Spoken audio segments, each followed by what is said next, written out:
scribes, welcome to the last video in our course. This video is all about drawing that character you've just spent probably hours working on in an actual comic. For this final exercise, we're going to create our own comic page showing your character from at least 3 different views that you practiced in the last exercise. We have a bit to cover here, so let's get started.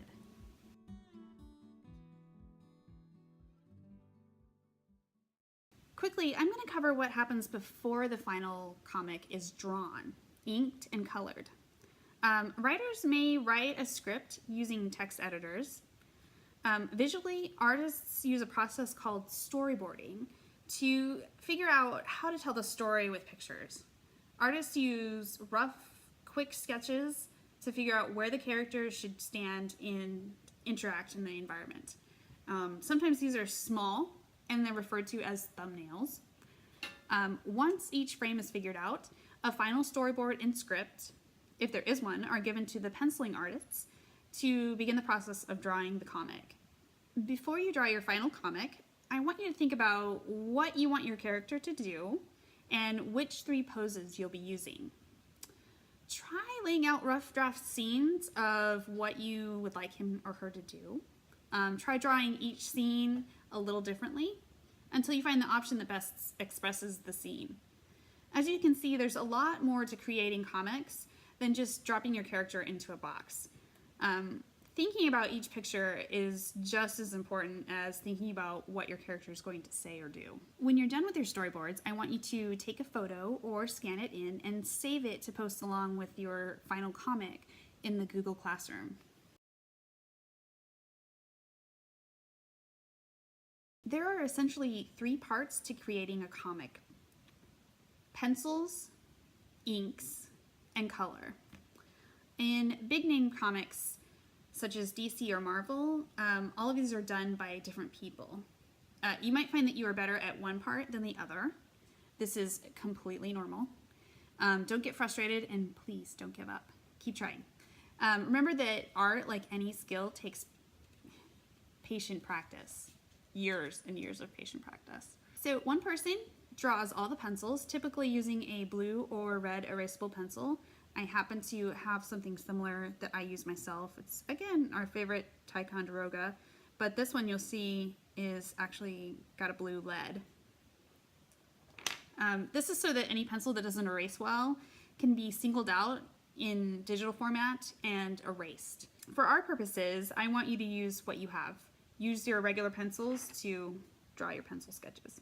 Now, you're going to want to make sure that that pencil lead is as sharp as you can get it. Let's see if I can get my camera here to focus. You see that's very, very sharp. That will help you with your pressure sensitivity. That's how hard you push on the paper.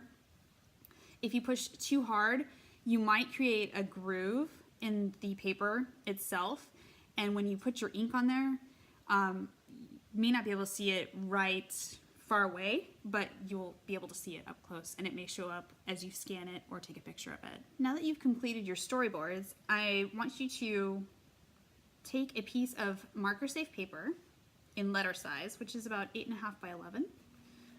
That means you don't want the marker to bleed through on the other side.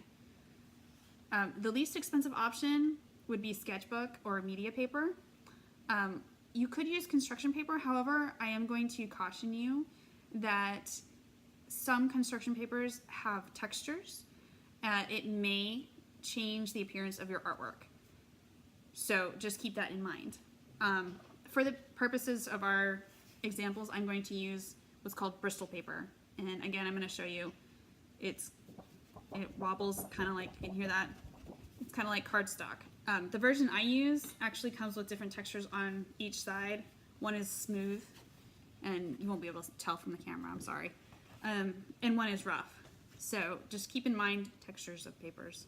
Using a light touch, I want you to follow the guide I've provided for marking your paper and creating the frames of your comic.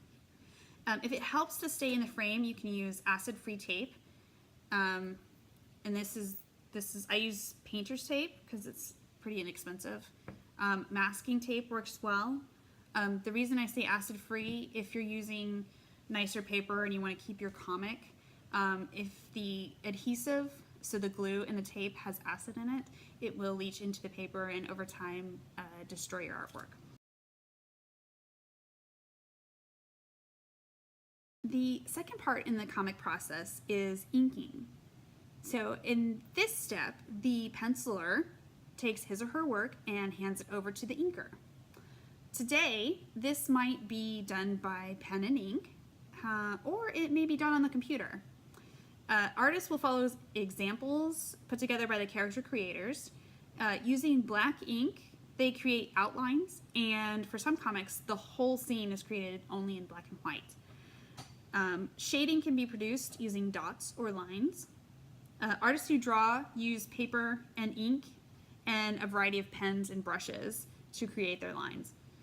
Most commonly, they use permanent black India ink, which I have an example of. See right here.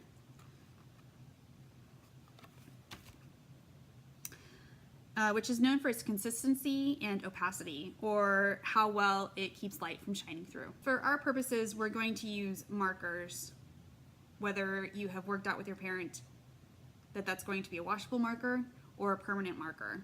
So this might be easy for you, but it might be a little difficult. So I'm going to suggest that you practice on scratch paper before you move over to your final full piece. Please, please, please protect the spaces that you're working on so your parent doesn't get mad. I really don't want angry emails. I also recommend using a piece of white copy paper to put under your hand as you work, because otherwise you're going to end up with black all down your arm, and it might get on stuff that you touch. So if you have access to different options of markers, different sizes, I suggest that you test out drawing different lines and see how it works for you. If you keep practicing beyond this course, you might find a style or brand of marker that you really like and prefer over others. I personally, as I said before, I use the Pentel pen brush for almost everything that I draw in ink. I like that it's versatile. That means I can draw thick lines with it, I can draw thin lines with it. I also like that it's very portable. It keeps all of its ink in a little cartridge right here. So I don't need a separate palette or anything to put ink in.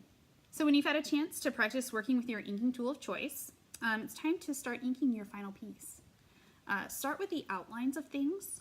I like to start on a less obvious space when I first begin, or even have a piece of scratch paper that you can maybe scribble and doodle some lines so that it makes sure that the ink is coming out of the marker consistently before I work on the final piece.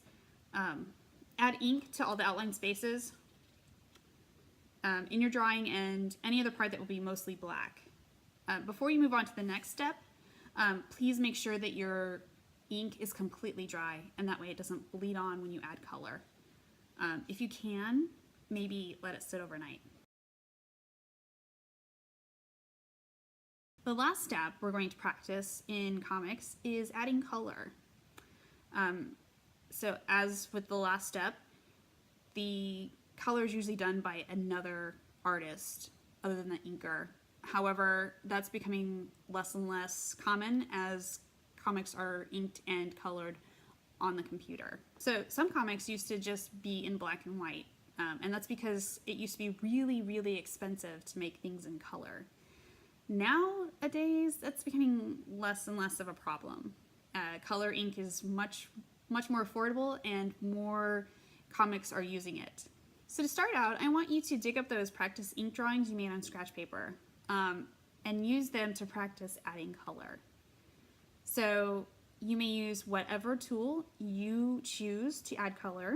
Maybe you like markers, maybe you like crayons, maybe you like colored pencils, whatever works for you. However, I am going to caution you, please do not use watercolors. Adding any liquid at all to your inks is just going to make a big mess. It's going to spread. So choose anything but watercolors. Follow the guide, and as with the other exercises, take a photo or scan in a copy of your artwork and put it on the Google Classroom.